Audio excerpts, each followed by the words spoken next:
ये साल 2005 के दिसंबर महीने की बात है। उन दिनों मैं एक प्राइवेट कंपनी में काम किया करता था। दरअसल वो कंपनी फॉरेस्ट डिपार्टमेंट्स के लिए जंगलों में ग्राउंड लेवल मैपिंग और सर्वे का काम करती थी और जगहों का अच्छे से मुआयना करके उनके सिग्नल टावर्स लगाने में हेल्प करती थी। अब उन दिनों मुझे कंपनी की तरफ से एक बहुत ही अलग सी जगह का असाइनमेंट मिला था। फॉरेस्ट डिपार्टमेंट ने हमारी कंपनी को एक जगह शॉर्टलिस्ट करके दी थी, नौरंग हिल्स। अब ये जगह उत्तराखंड और हिमाचल के बॉर्डर के पास ही है और ये पूरी जगह सिर्फ घने जंगलों और सुनसान रास्तों से भरी है। वैसे तो मैं इससे पहले भी कहीं जंगलों में जाकर ये काम कर चुका हूँ, लेकिन ये पहली बार ही था जब मुझे इतने सुनसान जंगल में भेजा जा रहा था। अब मेरा काम यही था कि नौरंग हिल्स के जंगलों में जाकर मुझे सिग्नल टावर्स लगाने के लिए सही सी जगह ढूंढनी थी। अब जब भी हमें किसी नए एरिया में सिग्नल टावर्स लगाने का काम मिलता था तो हमें कुछ ज़रूरी चीज़ों का ध्यान रखना होता था, जैसे ज़मीन कितनी स्थिर है, क्योंकि किसी भी सिग्नल टावर को लगाने के लिए ज़मीन का मजबूत और ठोस होना बहुत ज़रूरी होता है। इसके अलावा जीपीएस कोऑर्डिनेट्स मार्क करना और ये ध्यान रखना कि वहाँ का आसपास का एरिया भी थोड़ा खुला होना चाहिए, क्योंकि अगर पेड़ों का घनापन थोड़ा ज़्यादा हो तो वहाँ सिग्नल्स ब्लॉक होने लगते हैं। और इनके अलावा सबसे ज़रूरी था एक्सेसिबिलिटी, क्योंकि अगर इमरजेंसी में कोई वहाँ तक पहुँच ही ना पाए तो वहाँ टावर्स लगाने का कोई मतलब ही नहीं था। अब कुल मिलाकर मुझे 3 दिन के लिए उस जंगल में कैंप लगाना था और उन 3 दिनों में सारा काम पूरा करने के बाद उसकी एक रिपोर्ट तैयार करके कंपनी को देनी थी। काम तो सुनने से बहुत साधारण सा ही लग रहा था, लेकिन सिर्फ मैं ही जानता हूं कि वो 3 दिन मेरी जिंदगी के कितने खौफनाक दिन थे। अब अच्छी बात यह थी कि कंपनी ने मेरे साथ एक जूनियर टेक्नीशियन को भी भेजने का फैसला किया था। उसका नाम रवीश कोहली था और उसने कुछ ही हफ्तों पहले कंपनी में ज्वाइन किया था और ये उसकी पहली फील्ड सर्वे होने वाली थी। अब क्योंकि मैं पहले से ही बहुत एक्सपीरियंस था, इसलिए कंपनी चाहती थी कि वो रवीश को किसी एक्सपीरियंस बंदे के साथ भेजे। इससे वो मेरे साथ काम भी सीख लेता और मुझे भी थोड़ी हेल्प हो जाती। अब रवीश के बारे में बताऊं तो वो एक बहुत ही चुप रहने वाला और समझदार सा लड़का था और उस वक्त उसकी उम्र करीबन 22 या 23 साल की थी। तो अब एक सुबह मैं और रवीश देहरादून से उत्तराखंड के लिए निकल पड़े। हमें एक पुरानी गवर्नमेंट की जीप दी गई थी जिसमें हमारे काम के सारे टूल्स और इक्विपमेंट्स ऑलरेडी रखे हुए थे। अब शुरुआत का रास्ता तो बहुत अच्छे से गुजरा था, लेकिन जैसे जैसे हम लोग नौरंग हिल्स के पास उत्तराखंड के बॉर्डर पर पहुंचते गए वैसे वैसे रास्ता सुनसान होता गया।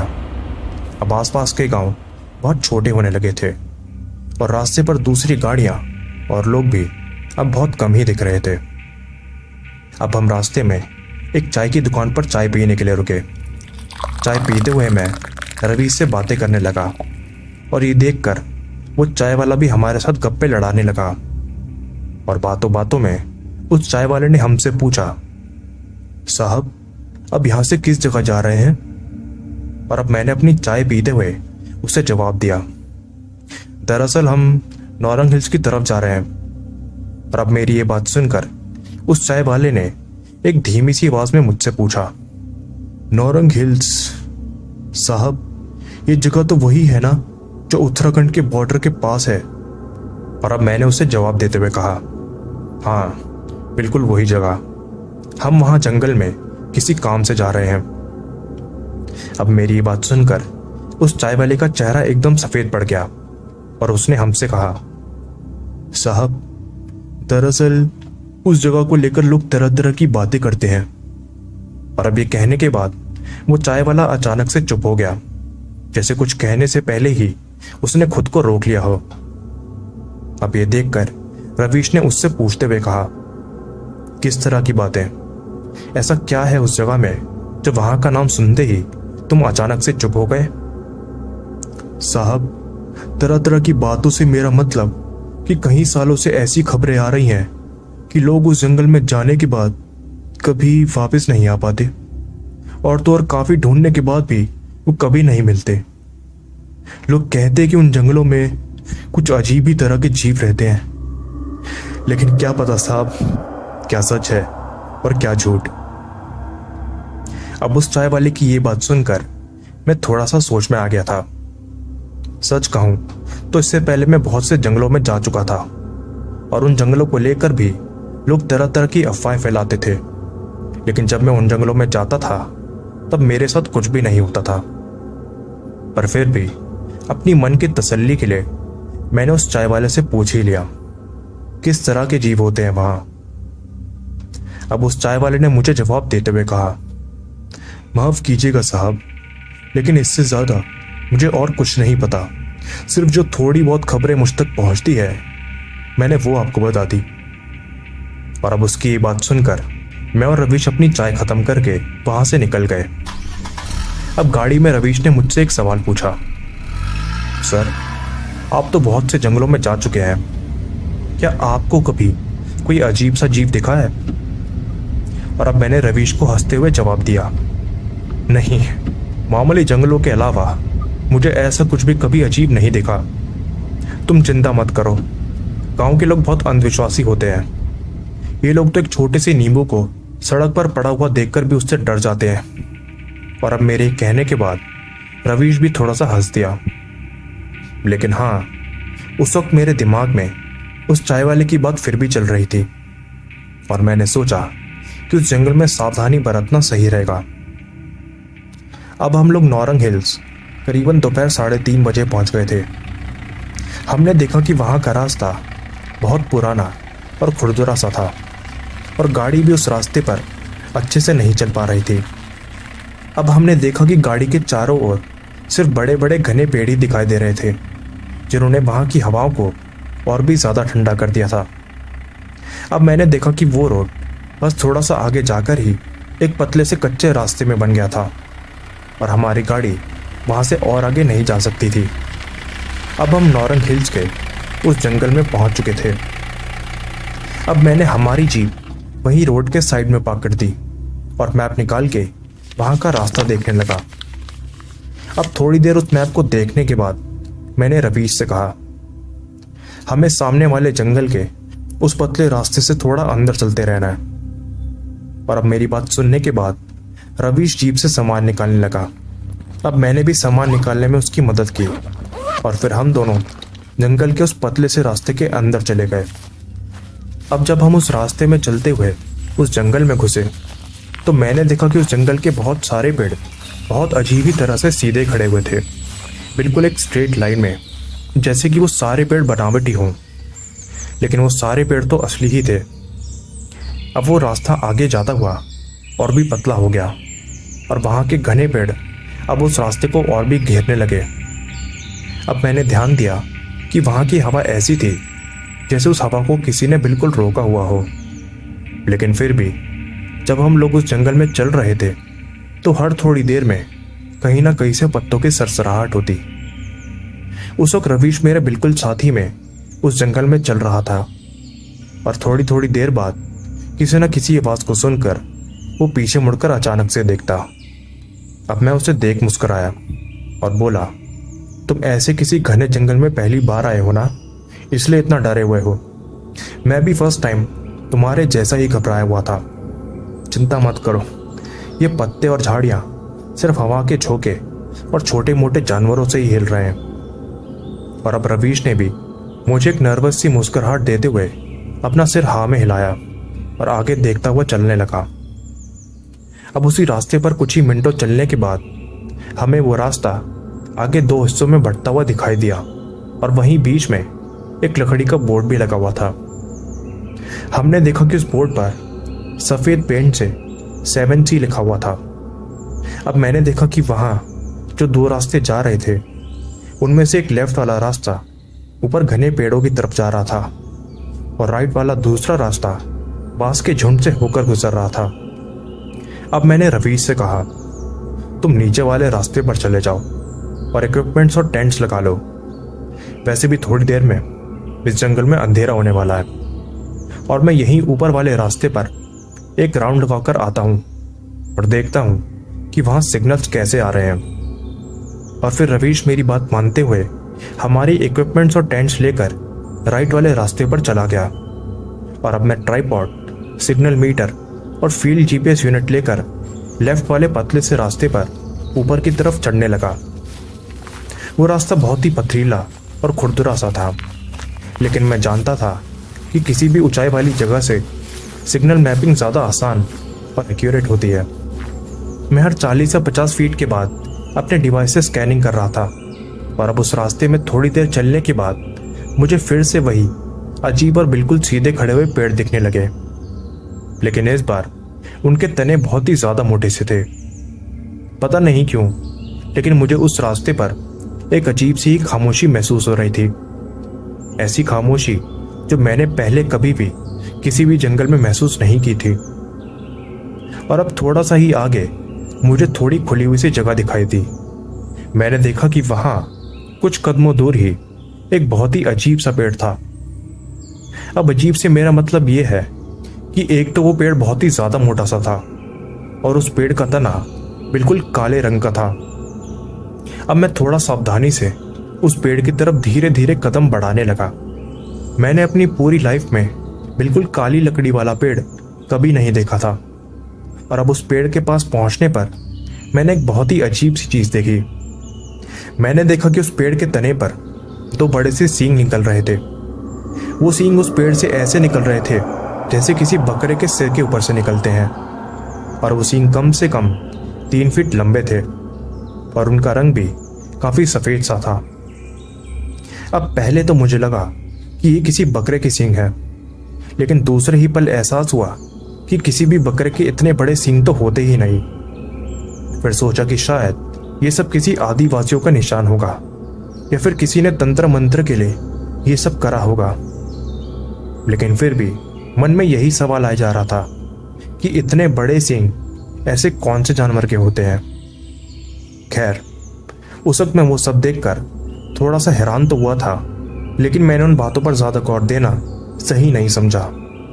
मैं पहले भी ऐसे कई जंगलों में जा चुका था जहां लोग जंगलों के अंदर काला जादू और तंत्र मंत्र करने आते हैं और जंगल के अंदर तरह तरह के निशान और चीजें छोड़ जाते हैं। अब उस जगह पर सिग्नल रीडिंग्स को लॉग में डालने के बाद मैं उस रास्ते से वापस चला गया और नीचे वाले उसी रास्ते पर चला गया जहां रवीश उस बांस के झुंड के आगे गया था। वहां पहुंचा तो देखा कि रवीश टेंट्स का ढांचा खड़ा कर चुका था। उसने मीटर एक जगह रखा हुआ था और सिग्नल चेक करने के लिए एक छोटी सी जगह भी बना रखी थी।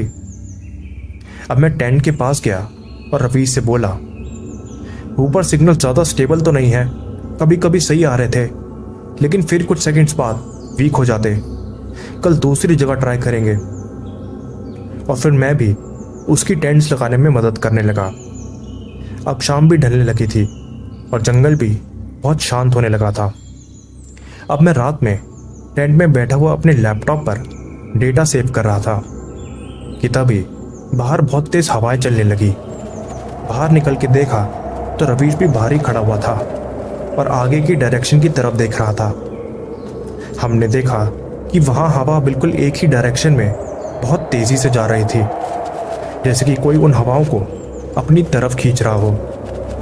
हर तरफ अब बहुत ज्यादा धूल उड़ने लगी थी और रवीश ने अपनी आंखों के आगे अपने हाथों को रखते हुए कहा, सर, लगता है तेज आंधी और तूफान आने वाला है। और अब मैंने भी उसे जवाब देते हुए कहा, टेंट्स के अंदर चलना चाहिए। इन जंगलों में बारिश और तूफान कभी भी आ जाते हैं। ज्यादा देर बाहर खड़े रहोगे तो आंखों में धूल चले जाएगी। चलो टेंट्स के अंदर चलते हैं। और अब हमारे टेंट्स के अंदर जाने के बाद थोड़ी ही देर में बारिश शुरू हो गई थी और अब पूरी रात मूसलाधार बारिश होती रही। सुबह आँख खुली तो देखा कि जंगल में बारिश की वजह से बहुत ज़्यादा ठंड हो चुकी थी। अब मैंने और रवीश ने ब्रेकफास्ट में सैंडविचेस खाए और फिर मीटर, जीपीएस और नोटबुक्स लेकर जंगल के थोड़ा और भी अंदर जाने लगे। अब बीच बीच में मैं रवीश से कुछ न कुछ बातें किए जा रहा था, जैसे कि वो कहाँ पला बड़ा था, कहाँ रहता है और उसको किन चीज़ों का शौक है। पर इसके अलावा मैंने देखा कि वो बहुत शांत स्वभाव वाला इंसान था।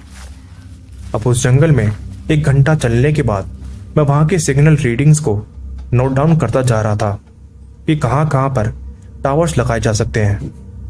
अब जब मैं वो सब नोट डाउन करता हुआ चल ही रहा था तो मेरा कंधा एक पेड़ के तने से टकराया, और टकराने के बाद मुझे उस पेड़ में से एक अजीब ही गूंजने वाली आवाज आई, जैसे कि वो पेड़ अंदर से बिल्कुल खोखला हो। और अब मैंने रवीश को रुकने को कहा और फिर उस पेड़ पर हाथ मार कर देखा, और उसमें से वही गूंजने वाली आवाज आ रही थी। अब रवीश ने भी ये देखकर आसपास वाले पेड़ों पर हाथ मारना शुरू किया। हमने देखा कि वहां के कुछ पेड़ तो बिल्कुल नॉर्मल ही थे, लेकिन कुछ पेड़ों में से वही आवाज आ रही थी, जैसे कि वो सारे पेड़ खोखले हों। अब रवीश ने मुझसे कहा, ऐसा लग रहा है कि हर तीसरा पेड़ अंदर से खोखला है। और अब उसके कहते ही हमें दूर एक डायरेक्शन से एक बहुत ही खौफनाक और डरावनी सी चिल्लाने की आवाज आई।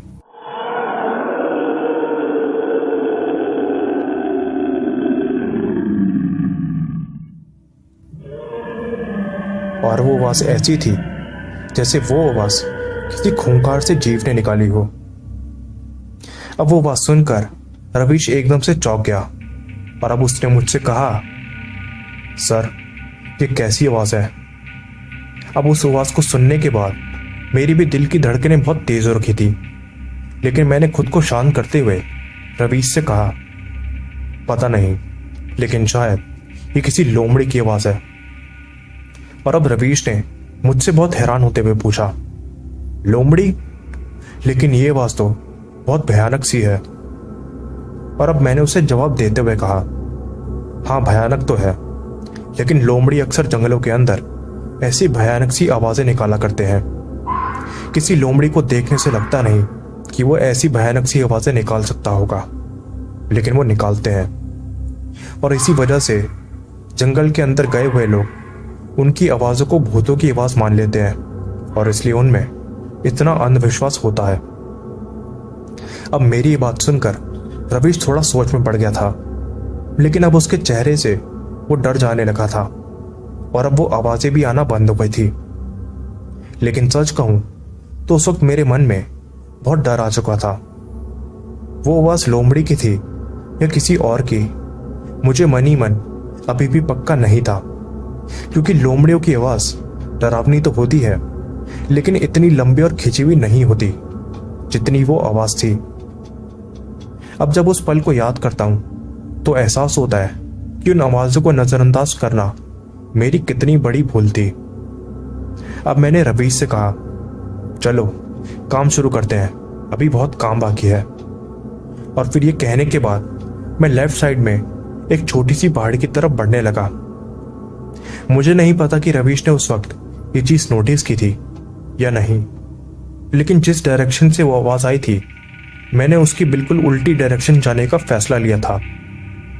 अब उस पूरा दिन तो हमारे साथ सब कुछ नॉर्मल रहा था, ना कोई ऐसी आवाज आई थी और ना ही तो वो अजीब काले रंग के पेड़ दिखे थे। सब कुछ सही था। और अब शाम तक काम करते करते हम बहुत थक चुके थे, और अब हमने जंगल में एक खाली सी जगह ढूंढी और वहां टेंट्स लगा लिए। टेंट्स लगाने के बाद हम दोनों ने खाना खाया और आपस में बातें की। मैं देख सकता था कि रवीश उस जंगल में अभी भी बहुत बेचैन महसूस कर रहा था, लेकिन उसका मूड सही करने के लिए मैं उससे हंसी मजाक करे जा रहा था। अब खाना खत्म होने के बाद हम दोनों सोने के लिए चले गए, और थकावट की वजह से हमें टेंट्स के अंदर जाते ही नींद आ गई थी। अब रात करीबन 3 बजे मेरी आंख एक बहुत ही दिल दहला देने वाली चीख से खुल गई।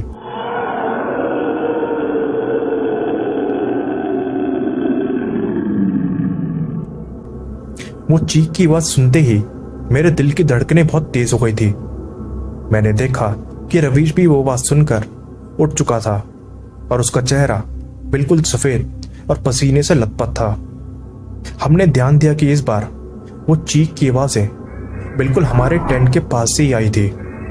उस वक्त वो आवाज सुनकर मेरा तो शरीर जैसे डर के मारे बिल्कुल जम ही गया था। मेरा दिमाग भी उस वक्त बिल्कुल सुन पड़ चुका था।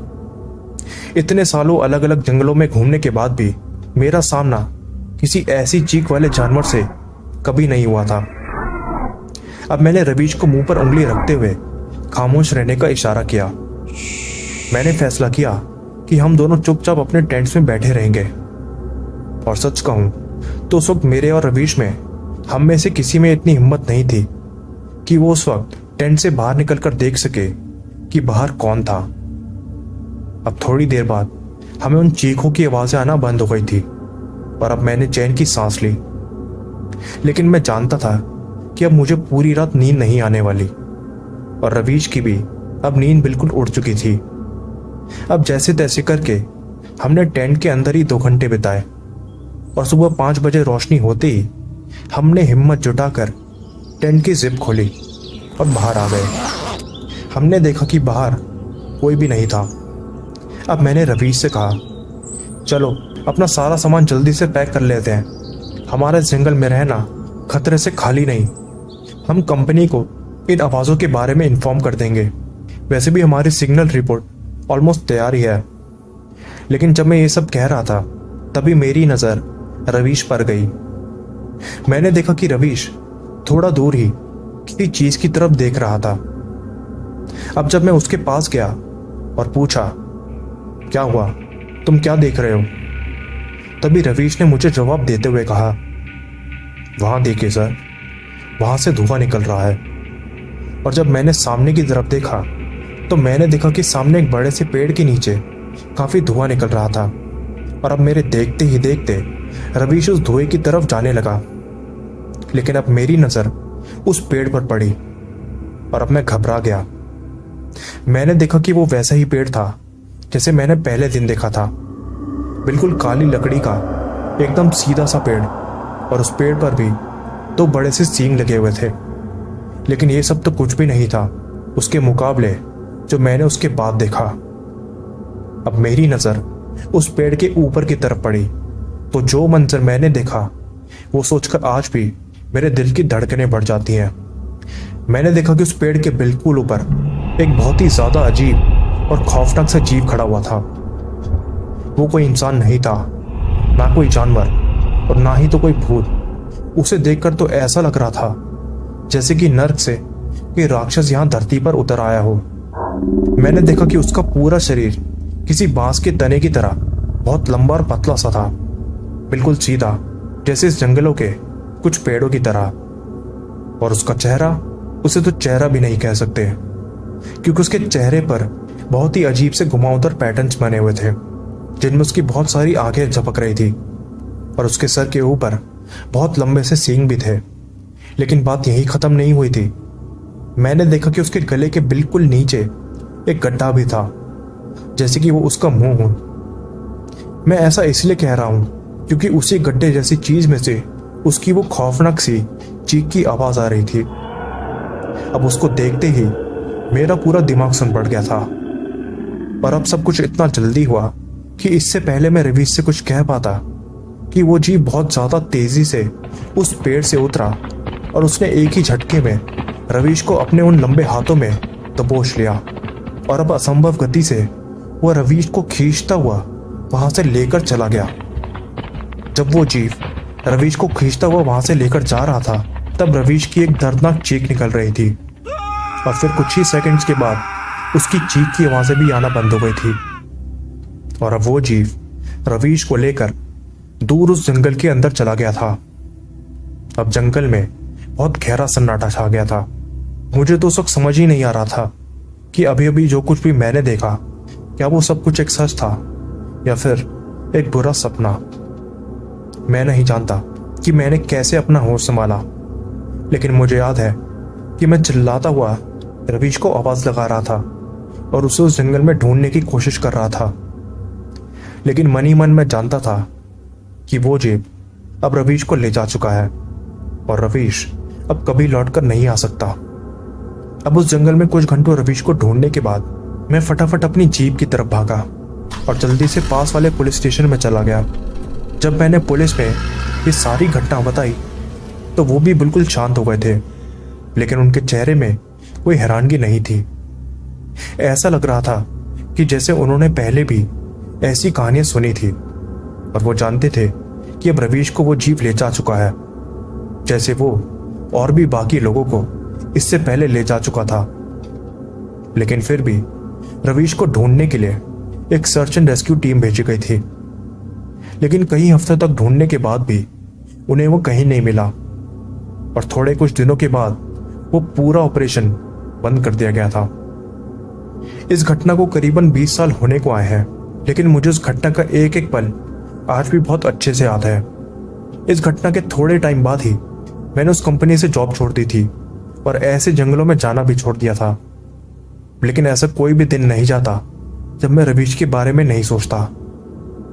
जब वो अजीब उसको खींचता हुआ मेरी आंखों के सामने से ले जा रहा था और रवीश कैसे एक दर्दनाक चीख निकाल रहा था, आज भी वो चीख मेरे दिमाग में बसी हुई है।